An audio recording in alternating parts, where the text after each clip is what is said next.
Hi all, welcome to our YouTube channel. ఈరోజు video మేము ISKCON టెంపుల్కి వెళ్ళాము. ఈ టెంపుల్ ఈస్ట్ గోదావరి డిస్టిక్ రాజమండ్రిలో నదీ తీరాన ఉంది. ఇస్కాన్ టెంపుల్ లోపలికి వెళ్ళే ముందు శ్రీకృష్ణుడు గోవర్ధనగిరి కొండ చిటికెన వేలు మీద పట్టుకొని ఉన్న దృశ్యం మనకు కనిపిస్తుంది. టెంపుల్ గేట్ దగ్గర కృష్ణుడు అర్జునుడికి గీతోపదేశం ఇచ్చే సందేశం చూడవచ్చు. శ్రీ శ్రీ రాధా గోపీనాథ్, జగన్నాథ్ బాల్దేవ, సుభద్రాదేవి, శ్రీ శ్రీ గోవింద శ్రీనివాస్, శ్రీ శ్రీ కృష్ణ చైతన్య మరియు ప్రభు నిత్యానంద ఈ దేవుళ్లను ఈ టెంపుల్లో మనం దర్శించుకోవచ్చు. రాధాకృష్ణుడి అలంకరణ చూడడానికి 2 కళ్ళైతే సరిపోవండి, అంత బాగుంది. అచ్యుతం కేశవం కృష్ణ దామోదరం రామనారాయణం జానకీ వల్లభం అంటూ భక్తులు కృష్ణ భగవానుడిని పూజిస్తారు. ఈ ఆలయం కృష్ణతత్వం మన భారతీయులనే కాకుండా ఇతర దేశస్తులను కూడా ఆకట్టుకుంది. కృష్ణుని పుట్టినరోజు సందర్భంగా కృష్ణాష్టమి పండుగ ఇస్కాన్ టెంపుల్లో బాగా జరుపుకుంటారు. భారతదేశంలోని అతిఖ్యాత పండుగగా ఏకైక కృష్ణ జయంతి అంటారు. స్వామివారిని అలంకరించి లడ్డూలను ప్రసాదంగా స్వామివారి ముందు పెట్టి అంగరంగ వైభవంగా ఈ పండుగను జరుపుకుంటారు. అందరూ తెల్లవారుజామునే స్వామివారిని దర్శించుకోవడానికి వెళ్తారు. ఇస్కాన్ టెంపుల్ మన భారతదేశంలోనే 2వ స్థానంలో ఉంది. టెంపుల్లో మ్యూజియం కూడా ఉందండి. కృష్ణుని అవతారాలను చూడవచ్చు మనం ఆ మ్యూజియంలో.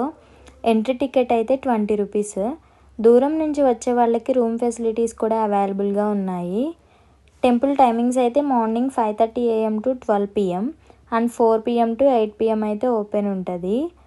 టెంపుల్ అయితే చాలా పీస్ఫుల్గా ఉంది. స్వామివారిని అలా చూస్తూ ఉండిపోవాలనిపిస్తుంది. రాజమండ్రి వెళ్ళినప్పుడు టెంపుల్ అయితే తప్పకుండా ఒక్కసారైనా విజిట్ అవ్వండి. పక్కనే ఉన్న గౌతమి ఘాట్ దగ్గరికి వెళ్ళాము. లెఫ్ట్ సైడ్లో దైవతామూర్తి ఆలయం కనిపిస్తుంది. గంగమ్మ ఒడిలో ఉన్నట్లు ఈ ఆలయం మనకి దర్శనమిస్తుంది.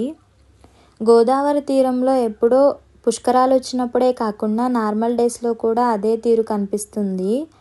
అందుకే ఈ తీరానికి గౌతమి ఘాట్ అని పేరు వచ్చిందంట. చాలా ఘాట్స్ ఉన్నాయి కానీ గౌతమి ఘాట్ అంటే సుందరవదనంగా మనని ఆకట్టుకుంటుంది. ఈవినింగ్ టైంలో వస్తే తప్పకుండా ఎంజాయ్ చేస్తారు. అక్కడి నుంచి ఆత్రేయపురం వెళ్ళాము. ఆత్రేయపురం అంటే అందరికీ తెలిసిందే కదా, పూతరేకులు ఫేమస్. కంటిన్యూస్గా చాలా షాప్స్ అయితే ఉన్నాయి. మేమైతే ఒక షాప్ దగ్గర ఆగాము. ఇక్కడ కాస్ట్ అయితే 100, 250 అండ్ 350లో ఉన్నాయి. ఇక్కడ 3 మెంబర్స్ కంటిన్యూస్గా పూతరేకులు చేస్తూ ఉన్నారు. మనకి టేస్టింగ్ కోసం అయితే ఇస్తారు. టేస్ట్ నచ్చితే తీసుకోవచ్చు. మేము టేస్ట్ చేసాము. టేస్ట్ అయితే చాలా బాగుంది. ఇంక ఇక్కడ పూతరేకులు తీసుకొని ఇక్కడ నుంచి RX100 మూవీ షూటింగ్ జరిగిన ప్లేస్కి అయితే స్టార్ట్ అయ్యాము. వెళ్తున్న దారిలో నేచర్ అయితే చాలా బాగుంది. మేము వెళ్ళినప్పుడు వర్షం పడింది. వర్షం వల్ల కిందకి దిగి షూట్ చేయలేకపోయాను. కనిపిస్తుంది కదా, ఈ బ్రిడ్జ్ పైనే RX100 మూవీలో ఒక సాంగ్ అయితే షూట్ చేశారంట. ఈ విలేజ్ నేమ్ వచ్చేసి లొల్లా. ఎటు చూసినా గ్రీనరీ అయితే చాలా బాగుంది. ఇంకా ఇక్కడ ప్లేసెస్ చూసుకొని ఇక్కడి నుంచి మేమైతే కడియం స్టార్ట్ అయ్యాము. భారతదేశంలోనే అతిపెద్ద నర్సరీలో ఒకటి. మనకి ఇక్కడైతే క్వాలిటీ ప్లాంట్స్ అండ్ ట్రీస్ అయితే దొరుకుతాయి. మేమైతే కొన్ని ప్లాంట్స్ తీసుకున్నాము.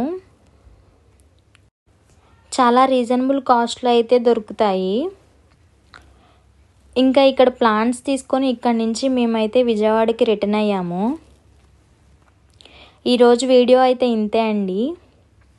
మీలో ఎంతమంది ఈ ప్లేసెస్ని విజిట్ చేశారు? మీ ఎక్స్పీరియన్స్ని కామెంట్ బాక్స్లో తెలియచేయండి. వీడియో నచ్చితే లైక్ చేసి షేర్ చేయండి. సబ్స్క్రైబ్ చేసుకోవడం మర్చిపోవద్దు. ఇలాంటి మంచి మంచి వీడియోస్తో మీ ముందుకు వస్తాము. Thanks for watching. బాయ్.